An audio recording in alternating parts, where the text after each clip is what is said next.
అవునన్నా కాదన్నా విజయసాయిరెడ్డి కమలక మండలం చేపట్టడం ఖాయమైనట్టేనా?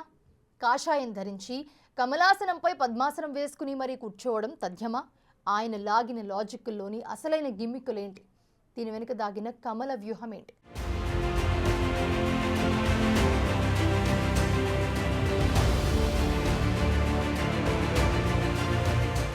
40 ఏళ్లు 3 తరాలు వైఎస్ కుటుంబంతో ఎంతో అనుబంధం ఉందని, వైఎస్ జగన్తో మాట్లాడకుండా తానేమి రాజీనామా చేయడం లేదని, లండన్లో ఉన్న జగన్తో చర్చించాక మాత్రమే తానీ నిర్ణయం తీసుకున్నానని చెప్పిన విజయసాయిరెడ్డి జగన్పై ఇంత ప్రేమ ఉండి ఆయన ఒంటరి చేసి మరీ పార్టీ ఎందుకు వీడుతున్నట్టు?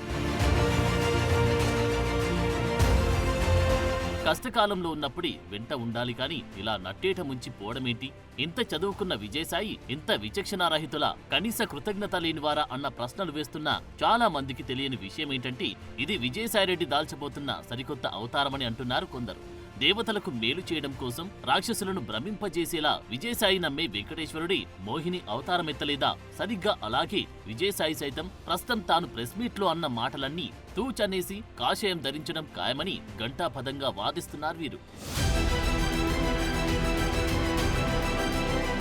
ఏడాది పాటు జైల్లో ఉండి 9 ఏళ్లు రాజ్యసభ్యత్వం వహించి సుమారు 23 కేసులు ఎదుర్కొన్న విజయసాయి ఏంటి 11 సీట్ల వైసీపీకి తన రాజ్యసభ రాజీనామా తర్వాత ఇంతటి నష్టం కలిగించడమేంటి? తనకు వైఎస్ కుటుంబం మీద ఎక్కడా అగౌరవం లేదని, పైపెచ్చు తనకింతటి అవకాశాలిచ్చిన వారికి పదే పదే ధన్యవాదాలని చెప్పిన సాయిరెడ్డి ఇలాంటి సడన్ స్టెప్ తీసుకోవడమేంటి అన్నది వీరు సంధిస్తున్న ప్రశ్నలుగా తెలుస్తున్నాయి. ఒకవేళ నిజంగా ఒక ప్రముఖ నాయకుడు అప్పటి వరకు తానున్న పార్టీ నుంచి బయటకొస్తే ఇలాగే మాట్లాడతారా?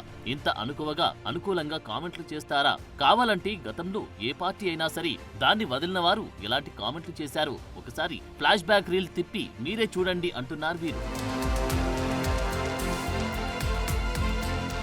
ఆయన అసలు ఒక ఫ్రస్ట్రేషన్ కొద్దీ పార్టీ వీడుతున్న చప్పుడే వినిపించడం లేదని, అలాంటి ఫ్రస్ట్రేషన్లో పార్టీ వీడేవారు ఏదో ఒక రాయి ఆ పార్టీ మీద గాని ఆ అధినేత మీద గాని వేయడం చూసే ఉంటామని, దానికి తోడు విజయసాయి ఏకంగా జీవితకాల వైరాగ్యం వచ్చి ఏకంగా రాజకీయాల నుంచి తప్పుకుంటున్నానని అంటున్నాడిప్పుడు. జగన్ చేసిన తప్పులేంటి, దిద్దుకోవాల్సిన తీరు తెన్నులేంటని చెప్పాలిగా, అవేవి ఎందుకు చేయడం లేదు అంటే ఇదంతా ఒక వ్యూహాత్మక వ్యవహార శైలిగానే కనిపిస్తుందని అంటున్నారు వీరంతా.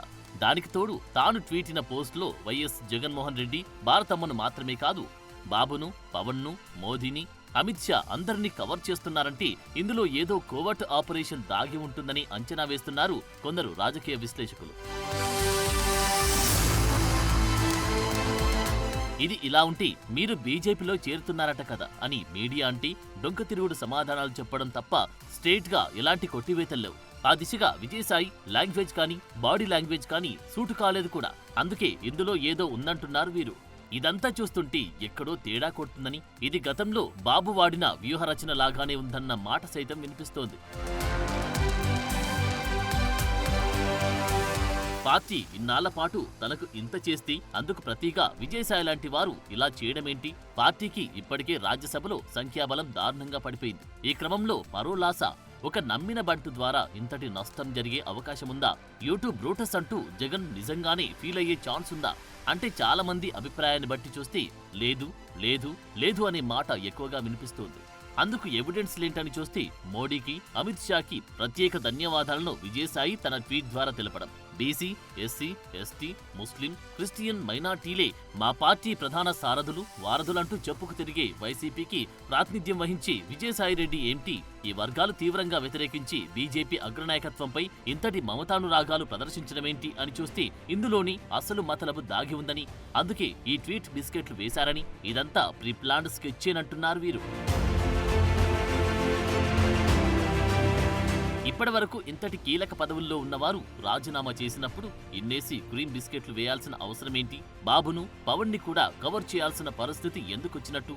ఒక వ్యక్తి కేసులు ఎదుర్కోవడానికి రాజకీయాల్లో ఉంటేనే బలమని తెలిసిన ఈ అకౌంట్స్ ఎక్స్పర్ట్ ఇలా అసంబద్ధ అస్త్ర సన్యాసం చేస్తారా ఎక్కడైనా అని చూస్తే అలాంటిదేదీ జరిగే అవకాశం ఉండదని, వచ్చే రోజుల్లో తాను బీజేపీలో చేరడానికి ఆయన మోడీ, షాలకు నమస్కార బాణాలు వేశారని, సరిగ్గా అదే సమయంలో తాను బీజేపీలోకి వెళ్తే ఏపీలో ఉన్న కూటమి భాగస్వాములతోనూ కలుపుకుపోవాలి కాబట్టి వారిని కూడా వదలకుండా సాఫ్ట్ కార్నర్ కామెంట్లు చేశారని, ఇందులోని అసలు విషయం తెలిసిపోవడం లేదా ఇదేదో కమలం మార్క్ కమండల పథకమని అంటున్న వారు లేకపోలేదు. దానికి తోడు బీజేపీ సైతం సరిగ్గా అలాగే రియాక్ట్ అవుతూ ఉండడం మాత్రమే కాదు, తమకు కూడా ఇలాంటి కంచి అవసరంగా భావిస్తుందన్న మాట కూడా వినిపిస్తోంది.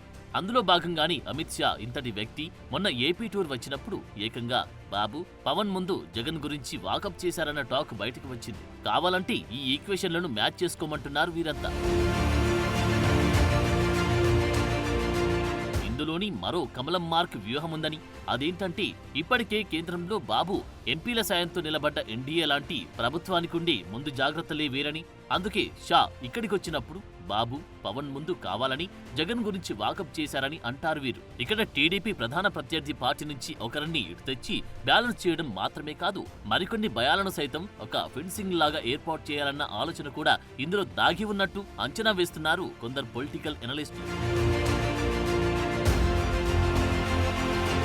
అందుకే విజయసాయి మీరు బీజేపీలో చేరుతున్నారట కదా అని మీడియా అడిగిన ప్రశ్నలకు అలాంటిదేమీ లేదని పైకి అంటున్నా లోలోన ఆయన గుండెల నిండా కాషాయవర్ణం కమ్మేసిన విధం ఆ మాటలు చేతల్లో కనిపిస్తుందని, అందుకే గతంలో ఎన్నడూ లేని విధంగా హిందుత్వానికి ప్రతీక అయిన దైవ నమ్మకాన్ని ఆయన పదే పదే మీడియా ముందు ప్రదర్శిస్తూ వచ్చారని, అందులో భాగంగానే 1కి 10 సార్లు ఆ వెంకన్న పేరు పలుకుతూ వచ్చారని చెప్పుకొస్తున్నారు వీరంతా.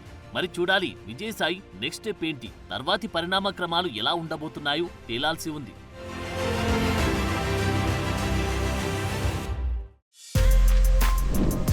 For more videos like this, subscribe Big TV channel.